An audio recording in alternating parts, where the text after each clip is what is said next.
First பார்ட்டில் சொன்ன வார் என்பது எவ்வளவு ஒரு மோசமாக இருக்குது, எப்படி வந்து இன்னசென்ட் பீப்புள் அவங்கள வந்து பாதிக்குது அப்படிங்கிறத நம்ம பார்க்கலாம்.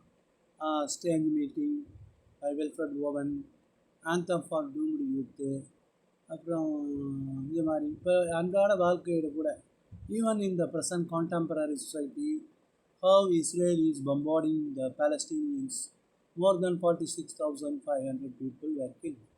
56,000 பேர் கொல்லப்பட்டிருக்காங்க. அதில் வந்து சிவிலியன்ஸ் அண்ட் சில்ட்ரன், குழந்தைகள் தான் அதிகங்கிறாங்க. இந்த இதில் பார்த்தீங்கன்னா இந்த பொண்ணுடைய முகத்தை பாருங்கள். வந்து ஏன் வாரனால சாகணும், அவளுக்கும் வாருக்கும் என்ன சம்மந்தம் அப்படின்னா, அந்த காலத்தில் ஹிட்லருடைய இது காரணம். இந்த காலத்தில் இஸ்ரேலுடைய ஜீனோசைடு, இனப்படுகொலை, பாலஸ்தீனியர்களே இனப்படுகொலை செஞ்சார். அதே மாதிரி இந்திய தமிழர்களை வந்து இலங்கையில் ஜீனோசைடுன்னா ஒரு இனத்தையே கொலை செய்யுது. இதில் பார்த்தீங்கன்னா பிஃபோர் யூ ரீட், நீங்கள் படிக்கும்போது என்னத்தை நீங்கள் பார்த்துக்கிறீங்கன்னா, அவங்க பேர் Annelies Marie Anne Frank. She was born in June 1929. June மாதம் 1929 பிறந்திருக்காங்க. இறந்தது வந்து பிப்ரவரியோ அல்லது மார்ச்சோ 1945. இரண்டாம் உலகப் போர் முடியும் போது அவங்க இறந்துருக்காங்க. ஃபஸ்ட்டு வேர்ல்டு வார் உங்களுக்கு தெரியும் 14 to 18. செகண்ட் வேர்ல்டு வார் வந்து 45 முடியுது. அப்போ இவங்க யார், ஆன் ஃப்ராங்க் யாருன்னு ஒரு பாயிண்ட் எழுதணும். Anne Frank was a German born Jewish girl. ஜெர்மனியில் பிறந்த யூத பெண். German born Jewish girl. ஜெர்மனியில் அவங்க பிறக்கிறாங்க, யூத பெண். அப்போ வந்து Hitler gives an announcement that all the Jews should vacate Germany on a particular date. ஒரு குறிப்பிட்ட தேதி கொடுத்து எல்லா யூதர்களும் ஜெர்மனியை விட்டு போகணுன்னாங்க. போகாதவங்களை வந்து என்ன பண்ணுறாங்கன்னா கான்சன்ட்ரேஷன் கேம்ப் அப்படின்னு போட்டு ஒரு சிறிய இடத்துல 1000 பேரை வந்து அடைச்சி வச்சு அவங்க சாகுறது, அவங்க அழுகி போய் இப்போ பல டெட் பாடிஸ் வந்து அப்படியே பியூட்ரிஃபிகேஷன் அப்படியே அழுகி போகும். அதோட மற்றவர்கள் இருந்து அதிலே அவங்க சாகுவாங்க. இந்த மாதிரி கான்சன்ட்ரேஷன் கேம்ப்ஸ், கேஸ் சேம்பர்ஸ் இப்படிலாம் வந்து லட்சக்கணக்கான பேருக்கு வந்து பிரிச்சிருக்காரு. இப்போ இதே வந்து ப்ரூட்டாலிட்டி, ஹிஸ்ட்ரியில் படிக்கும்போது ப்ரூட்டாலிட்டிங்கிறாங்க. இப்போ அதை தான் இஸ்ரேல் செய்யுது. அதுக்கு அமெரிக்கா சப்போர்ட் பண்ணுது. கான்டெம்பரரி சொசைட்டிக்கு மிகவும் முக்கியமான தற்காலத்துக்கு she is a Jewish girl. Jewish girl born in Germany. ஜெர்மனியில் பிறந்தவங்க. அவங்க இந்த டைரி எப்போ எழுதுனாங்கன்னா, who wrote while hiding with their family and poor friends.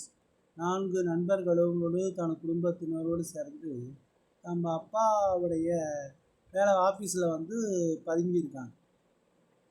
அப்போ இந்த டைரி எழுதியிருக்காங்க. who wrote while hiding with their family and poor friends in Amsterdam.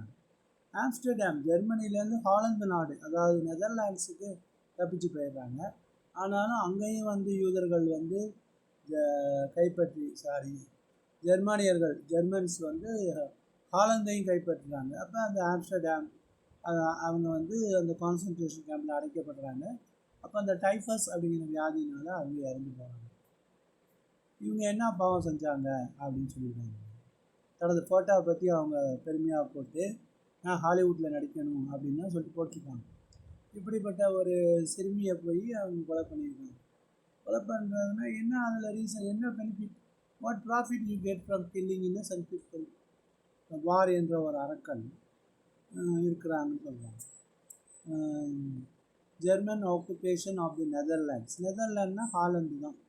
In world war 2 ஜெர்மனியிலேருந்து தப்பித்து சென்று she settled in Netherlands with her father. She was hiding in her father's office.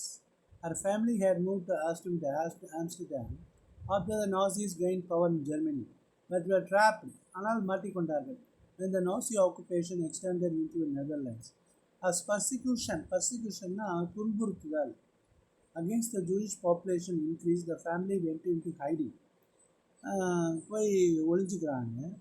In 1942 in hidden rooms in her father Otto Frank's office building. நம்ம அப்பா பேர் ஒட்டோ Frank. 2 வருஷம் அப்படியே ஒழிஞ்சிருக்காங்க. How many years they have been hiding? They have been hiding in for 2 years. 2 years. A group was betrayed. இந்த குரூப்பை வந்து காட்டி கொடுத்து பிடிச்சிட்டாங்க. Transported to the concentration camp where Anne died of typhus. How did Anne died? Anne died of typhusங்கிற வியாதினால. அவங்க அப்பா மட்டும்தான், அவங்க அம்மாவே இறந்துடுறாங்க. அவங்க அப்பா மட்டும்தான் பிழைக்கிறாரு. போர் முடிந்த அப்புறம் ஆம்ஸ்டர்டாமுக்கு போகிறாரு. தனது மகளுடைய டைரியை எடுத்து பப்ளிஷ் பண்ணுறாரு. இந்த டைரியை வந்து ஆன் ஃப்ராங்குக்கு 13வது பிறந்த நாளைக்கு ப்ரெசென்ட் பண்ணுறாங்க.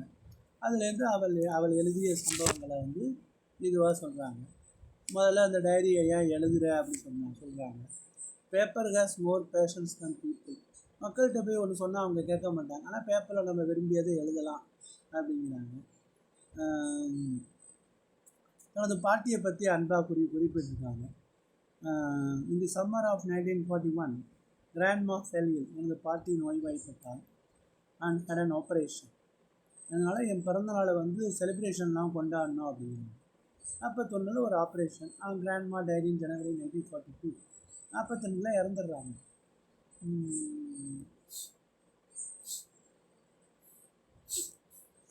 அப்புறம் தனது டைரியை வந்து கிட்டின்னு பேர் வச்சு அதை சொல்கிறாங்க. அப்போது ஒரு சின்ன சம்பவத்தை அவங்க நினைவு கூறுறாங்க. She remembers an incident while she was studying in the school. She remembers an incident while she was studying in the school. What was the எல்லாரையும் போலவே அவங்களும் வந்து ரிசல்ட்டுக்காக வந்து பயப்படுறாங்க.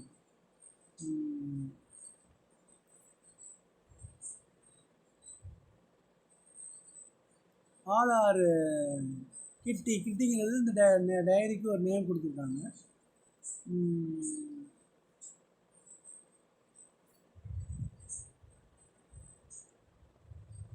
மிஸ்டர் கீசிங்கிறவர் வந்து ஒரு டீச்சரு. அவங்க டீச்சராக இருக்காங்க.